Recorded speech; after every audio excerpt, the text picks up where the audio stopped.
जोहार द भारत मित्र देख रहे हैं आप। मेरा नाम अभिषेक भारती है। झारखंड, अजब झारखंड की गजब कहानी हम आपको दिखाने जा रहे हैं। ठीक है, झारखंड में देवघर है और देवघर जिले में सारठ है। सारठ में ईसीएल का कोयला खनन का कार्य भी चलता है। चित्रा है वहाँ पे। चित्रा में एसपी माइंस है।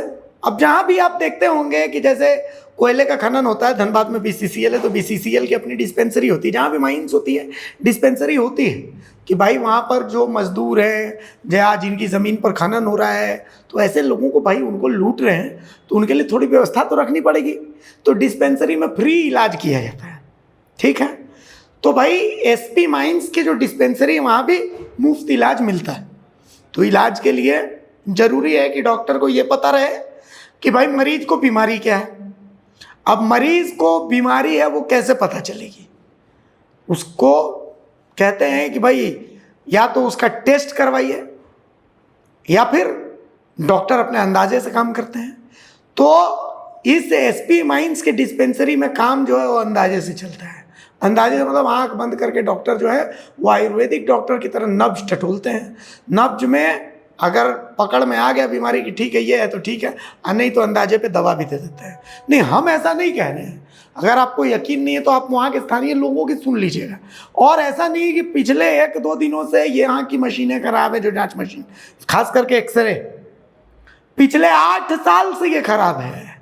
और खराब है तो खराब है और खराब ही है। तो इसको लेकर के तमाम पक्ष हमने जानने की कोशिश की। जिला परिषद सदस्य हैं, वो कहते हैं कि देखिए ऐसा है कि डॉक्टर बैठेंगे तब ना इलाज होगा, डॉक्टर बैठवे नहीं करेगा तो इलाज कहाँ से होगा। तो कुल मिला करके ये है। और जो अधिकारी हैं वो कहते हैं कि देखिए टेंडर का तो है, टेंडर अभी चल रहा है, टेंडर होगा तो उसके बाद फिर एक्सरे मशीन जो है वो आ जाएगा। तो कुल मिला करके वहाँ की स्थिति ऐसी। एक बार तमाम पक्ष जो है वो सुन लीजिए, फिर इस पर हम आगे बातचीत करेंगे। सुनिए पक्ष। ये आप देख, कल का जो खबर था, ये धूल से संबंधित यहाँ जो बीमारियाँ हो रही हैं, जनहित के जो मुद्दे थे उस पर ईसीएल प्रबंधन ने एक मीटिंग बुलाई थी। वहाँ पे बोला गया कि ये सारी चीज़ें कर रहे हैं, वो धूल नहीं उड़ता है, पानी का छिड़काव होता है समय समय पे। बट जब हम आज यहाँ पे देख रहे हैं ज़मीन पे आके, तो यहाँ कुछ भी नहीं है। आप लोग सुबह से, आप भी 4 घंटा रह गए, मेरा भी 3 घंटा हो चुका है यहाँ आया हुआ। मैंने अब तक कोई भी नहीं देखा है कि यहाँ पे पानी का टैंकर चल रहा है और धूल उड़ ही रहा है सब जगह से। तो ये समस्या तो है यहाँ पे। और ये जो स्वास्थ्य संबंधी समस्या है धूल के कारण, ये प्रबंधन इसमें हमेशा बात अपनी टाल रही है कि ये मैं मैनेजमेंट कर रहा हूँ, लेकिन ये चीज़ सिर्फ लिपाप होती हो रही है। यहाँ पे कोई सुविधा नहीं हो रही लोगों को लेकर। जैसे जो लिस्ट दिया गया है कि 19-20 गाड़ियाँ चलती है कागज़ पे, तो वैसे ही कागज़ पे बिल भी बन जाता होगा, सिंपल सी। जब गाड़ियाँ वहाँ पे दिखाई जा रही है कि 20 गाड़ियाँ चल रही है, 19 गाड़ियाँ चल रही है, अब मुझे दिख नहीं रही है सड़कों पे, धूल ऐसे ही उड़ रहा है, लोग ऐसे ही परेशान हो रहे हैं, तो फिर वो कहाँ जा रहा है वो? अगर गाड़ी होती तो गाड़ियाँ चलती ना, तो फिर जा कहाँ रहा है? आप खुद समझिए। इसका मतलब किन्हीं न किन्हीं का जेब भर रहा होगा। सिंपल सा बात है। आपका नाम, आपका परिचय? मेरा नाम मनोज सुभद्रा यादव है। मैं सारण विधानसभा क्षेत्र से जेएमएम की तरफ से हूँ। चित्रा ईसीएल में जो डिस्पेंसरी है उसको लेके आप किस तरह से उसको देखते हैं और आपका क्या मानते हैं उसमें? देखिए, एसपी माइंस का जो हॉस्पिटल है उस पर तो लचर व्यवस्था है ही।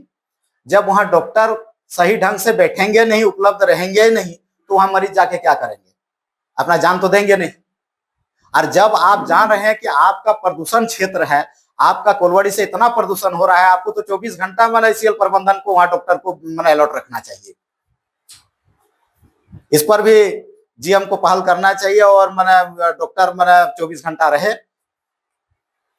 वहाँ पे लोगों से बात की हम लोग तो समझ में आया कि वहाँ पे जो जांच मशीन है, एक्सरे मशीन, वो लगभग 9 साल से बंद पड़ा हुआ है, उसमें अभी तक कोई पहल ही नहीं हो पाया। उसमें उसको किस तरह से आप देखते हैं?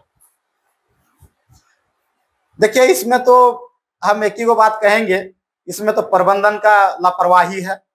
प्रबंधन अगर चाहता, जब यहाँ अरबों खरबों का आपका जब कमाई हो रहा है, तो आप एक हॉस्पिटल नहीं चला सकते हैं। ये तो एगो क्षेत्र का एगो दुर्गतीय है। तो सारठ से हमारे सहयोगी मुन्ना कापड़ी जो है वो फोन लाइन पर जुड़े हुए हैं। मुन्ना का रुख करते हैं। मुन्ना भाई, देखिए ये तो बहुत कॉमन चीज है। बीसीसीएल है, ईसीएल है, जो भी है, वो कहीं से भी कोयला निकालते हैं तो माइंस के आसपास वो डिस्पेंसरी बनाते हैं ताकि जिनकी जमीन ली है, जो कोयला मजदूर हैं, जो भी कर्मी है यहाँ के, तो उनको मुफ्त में इलाज मिले। ठीक है, मतलब कोयले की धूल फांकिए, बीमार होइए तो उसके बाद फ्री में इलाज करवाइए। ठीक है, यहाँ तक ओके है। एसपी माइंस की ये जो डिस्पेंसरी है भाई, 8 साल से जांच की मशीन खराब है, खास करके एक्सरे। मतलब 1 महीना 2 महीना 1 साल 2 साल ये बात समझ में आती है, 8 साल ये बड़ा आश्चर्य का बात है। मुन्ना पूरा बात बताइए, पूरी मामले को समझाइए एक बार। जब हम लोग वहाँ डिस्पेंसरी वहाँ विजिट किए तो वहाँ का ग्रामीण कहना है कि यहाँ पे लगभग 9 साल 9 साल से मशीन खराब पड़ा हुआ है और इसमें ईसीएल कर्मी ईसीएल जो प्रबंधक है उसपे अभी तक कोई स्टेप नहीं उठा रही है। और जब जीएम से बात करते हैं तो उनका कहना ये हमारा नहीं, हेडक्वार्टर इसको देख रहा है, हेडक्वार्टर का मैटर है, हमारे यहाँ इसका समाधान नहीं हो सकता है। वहाँ हम लोग ये भी देखने को मिला कि जांच मशीन के लिए लोग जा रहे हैं तो वो बाहरी निजी अस्पताल में अपना जांच करा रहे हैं और वो जो मूल्य चुकाना पड़ता है 1-1.5 हजार रुपया उनको देना पड़ता है, क्योंकि वहाँ व्यवस्था है और ईसीएल का एक बात है वो डिस्पेंसरी है। अच्छा, एक बात और यहाँ हम अभी बयान सुन रहे थे तो बयान में एक जिला परिषद सदस्य साहब वो तो कह रहे हैं कि डॉक्टर बैठेंगे तब ना इलाज होगा, एक्सरे मशीन तो तब काम आएगी जब डॉक्टर बैठेंगे। तो क्या डॉक्टर भी नहीं बैठते हैं? बिल्कुल, वहाँ डॉक्टर भैया का भी बहुत घोर अभाव है। वहाँ पे जो स्थिति है बहुत अच्छी नहीं है स्वास्थ्य को लेके। चलिए, इस मामले में बहुत विफल है। चलिए, तो कुल मिला करके देखिए ऐसा है कि चित्रा में कोयले का खनन ईसीसीएल कर रही है, साइडिंग वाइडिंग भी बना हुआ है, धूल फांकिए, बीमार पड़िए और दिखाने के लिए डिस्पेंसरी बनी हुई है, वहाँ पर जाइए, डॉक्टर नहीं मिलेंगे तो 1000-1500 रुपया लगा करके बाहर निजी क्लिनिक में जा करके जांच करवाइए और जांच के बाद फिर 1000-1500 रुपया लगा करके दवाई दारू भी करवाइए। नहीं, सिर्फ दवाई करवाइए, दारू मत करवाइए।